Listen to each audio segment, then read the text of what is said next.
Hello friends, स्वागत करता हूँ आप सबका मेरे इस YouTube channel English Hindi translation पर। दोस्तों, जैसा कि हम लोग डेली नए नए पैसेज का हिंदी पैसेज का अंग्रेजी में ट्रांसलेशन करना सीख रहे थे। देखिए दोस्तों, आज हम एक नए पैसेज के साथ आए हैं, ठीक है, और इसको आज हम लोग इंग्लिश में ट्रांसलेट करना सीखेंगे। देखिए दोस्तों, ये जो ट्रांसलेशन दिया गया है ये किसी एग्ज़ाम में पूछा गया था 2020 में। और आप जो ट्रांसलेशन सीख रहे हैं ये आपके एकेडमिक जो बच्चे हैं, मतलब कि क्लास 9, 10th, 11th, 12th में हैं या उससे नीचे के बच्चे हैं, तो भी लोग इसका फ़ायदा उठा सकते हैं ताकि वो सही से ट्रांसलेशन सीख सकें। ओके, तो चलिए हम स्टार्ट करते हैं।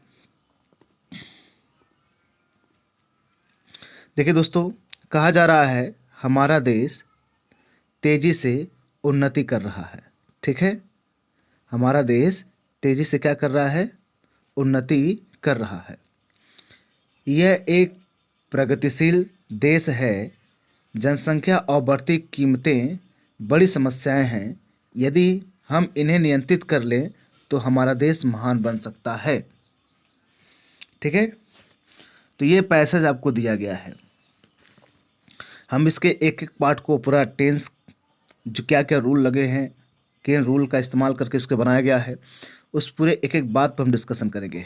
ठीक है, तो चलिए स्टार्ट करते हैं। हमारा देश तेज़ी से उन्नति कर रहा है, रही हैं। ये पहली बात तो टेंस प्रेजेंट का हो गया, रहा रही उसी में आते हैं। और कर रहा है मतलब अभी ग्रो हो रहा है। इसका मतलब क्या हुआ, आप क्या समझें? ये किस टेंस का वाक्य है? ये प्रेजेंट कॉन्टिन्यूअस है। क्या है? यह प्रेजेंट कॉन्टिन्यूअस है। और प्रेजेंट कॉन्टिन्यूअस हम लोग जानते चित्र है कि पहले आप सब्जेक्ट लिखते हैं। ओके, एक सेकेंड। हाँ, प्रेजेंट कॉन्टिन्यूअस में आप क्या करते हैं? पहले आप सब्जेक्ट लिखते हैं, उसके बाद क्या करते हैं भाई? इज एम आर लिखते हैं ना भाई। हाँ, इज एम आर लिखते हैं। उसके बाद हम वर्क के फर्स्ट फॉर्म में आई एन जी लगाते हैं और ऑब्जेक्ट प्लस अदर वर्ड लिख देते हैं।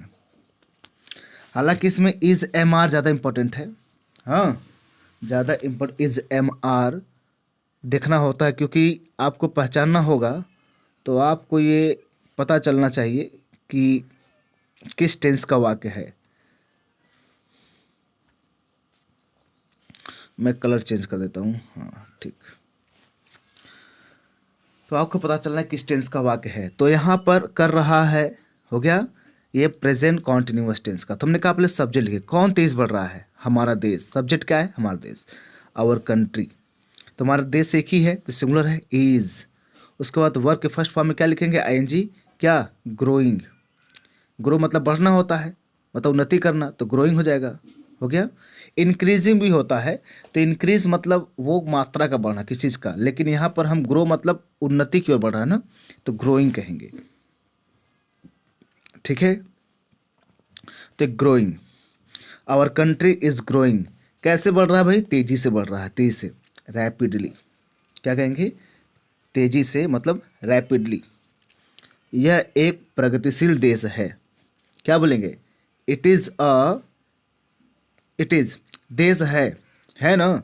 तो किसी देश के लिए हम यह के लिए क्या, यह, तो यह एक कोई ऐसा नहीं है कोई, ये मतलब इसको आप छू सकते हैं, टच कर सकते हैं। ऐसे निर्जीव वस्तुओं के लिए हम क्या लगाते हैं? इट लगाते हैं। इंट्रोडक्टरी सब्जेक्ट में क्या यूज करते हैं? इट। तो इट इज़ हो गया, मतलब यह क्या कर रहा है? इट इज़ क्या है भाई? एक प्रगतिशील देश है। It is a developing country. क्या बोलेंगे? Developing country. डेवलप होता है ना, तो डेवलपिंग कर दिया गया, नाउन बना दिया गया, यानी विकसित करने वाला, प्रगतिशील देश बोलते हैं। यह एक डेवलपिंग कंट्री है। ओके। जनसंख्या और बढ़ती कीमतें बड़ी समस्या हैं। जनसंख्या और बढ़ती कीमतें बड़ी समस्या हैं। तो क्या क्या समस्या है? जनसंख्या और बढ़ती कीमतें। यही प्रेजेंट की वाक्य है और use of is am are का प्रयोग करके बनाएंगे हम लोग। The problem and the rising prices, the population population means क्या होता है? जनसंख्या होती है भाई। ओके, पॉपुलेशन मीन्स क्या होता है? जनसंख्या होती है। तो द पॉपुलेशन एंड और बढ़ की कीमतें, the rising prices, the rising prices में से बढ़ती कीमतें, आर हैं क्या? Big problems. हो गया? बिट नहीं होता, बिग प्रॉब्लम्स होना चाहिए, यहाँ पर गड़बड़ हो गया है। बिग बिग प्रॉब्लम्स है। हो गया? तो हमारे देश की जनसंख्या जान रहे हैं वर्ल्ड में नंबर 1 हो चुका है। ठीक है, तो यहाँ पर जनसंख्या के मामले में और बढ़ती कीमतें मतलब महंगाई, हो गया, आर बिग प्रॉब्लम्स, ये बड़ी समस्याएं हैं। ठीक, आगे बढ़ते हैं। यदि हम इन्हें नियंत्रित कर लें तो हमारा देश महान बन सकते हैं। हमारा देश क्या कर सकता है? महान बन सकता है यदि हम क्या के नियंत्रित कर लें। हो गया? इफ़, यदि, वी मतलब हम लोग, कंट्रोल देम मतलब इनको, किसको? पॉपुलेशन और राइजिंग प्राइसेस को। यदि हम लोग बढ़ती जनसंख्या को और बढ़ती कीमतों को, if we control, if we मतलब हम लोग कंट्रोल, प्रेजेंट इंडेफिनिट में है। हो गया? तो कंट्रोल देम, इनको, फिर देखिए देन, तो हमारा देश महान बन सकता है। देन आवर कंट्री, हमारा देश, कैन, सकना सकते के लिए कैन होता है ना, can become great. Become, become होता है क्या? बिकम होता है, ओ एम ही होना चाहिए, बिकम नहीं चाहिए, ओ, बिकम। हो गया? बिकम ग्रेट मतलब महान देश। हो गया? देन तब आवर कंट्री, हमारा देश, कैन बिकम बन सकता है क्या? ग्रेट, महान। ओके, तो हमारा कंट्री क्या बन सकता है? महान बन सकता है। देन का मतलब तो या तब, देन का मतलब तो या तब होता है। ओके, बन सकना शक्ति के लिए कैन यूज होता है, आपको हमने पढ़ाया है। जो लोग टेंस नहीं जान रहे हैं वो लोग टेंस स्टार्ट मैंने कर दिया अपने क्या कहते हैं इस चैनल पर, आप लोग बिल्कुल जाकर सीख सकते हैं। बिल्कुल टेंस को मैंने बेसिक से पढ़ाया है। इसको क्लास 6 से लेकर क्लास 12 तक के बच्चे जो भी हैं अपना फ़ायदा उठा सकते हैं। ग्रामर को, narration, transformation, active passive voice, ये सब मैंने पढ़ाया है, पढ़ाने स्टार्ट करने जा रहा हूँ मैं, तो आप लोग इसका फ़ायदा है। और इंग्लिश स्पीकिंग भी क्लास स्टार्ट हो गई है।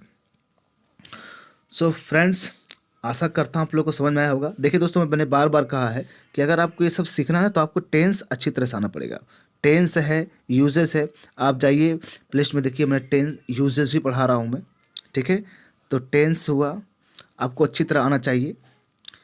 उसके साथ नए नए फीचर के यूज़ है, एक्टिव वॉइस, पैसिव वॉइस, ये सब नरेशन सब आएगा तो आप अच्छी तरह से ग्रामर में एक अच्छा पकड़ बना सकते हैं। यही आपकी क्या करेगा भाई, एग्ज़ाम को भी क्रैक करने में मदद करेगा। जहाँ पर इंग्लिश आता है उस एग्ज़ाम्स में आप लोग क्या कर सकते हैं, फ़ायदा उठा सकते हैं। ठीक है दोस्तों, तो आशा करता हूँ आप लोग को समझ में आया होगा।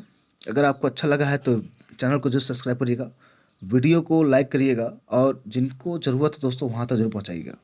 ठीक है, तो मिलते हैं हम नेक्स्ट वीडियो में। Thank you very much.